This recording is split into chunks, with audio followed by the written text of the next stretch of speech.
Üçüncü, Şinjan'ın alaydiligiga moslaşkan alaydı canlıq siyaset kolunu Şinjan'ın iqtisadını terakki kıldırış.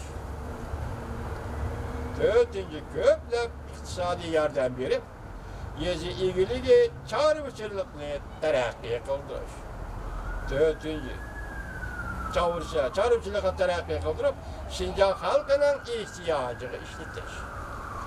Beşinci, Şinjan'ın medeniyet, marif, ilim fen işlerine asliga keltirish. Altıncı, Şinjan'a kirgan Xitoy kadrlarını muddatga bo'lib, turkumlab ichkari jungoga qaytirish. Asli hanzu kadrlarını muddatga bo'lib, turkumlab ichkari jungoga qaytirish. Mana bu siyaset.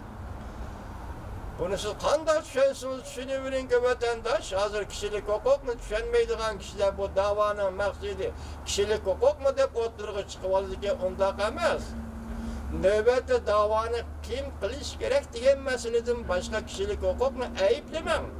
Bu siyoset to'liq tushunsangiz, kishilik huquqni qo'llash yo'li oxirgi hisob siz nega kelib boradi? O'z taqdirini o'zi belgilashning ma'nosi nima?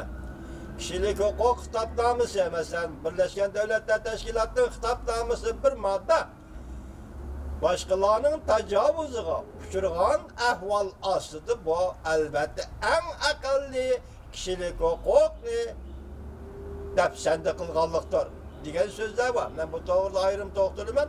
Uni leksiya qilib so'zlay desam, men yil oylarni xotirlash tez. Uni yozma shaklda so'zlashga to'g'ri keldi. Xuddi shuning o'xshash muqoyabon o'tirib qo'ygan 6 moddalik siyosat nimadan derak berdi? O'ylab ko'ring vatandosh.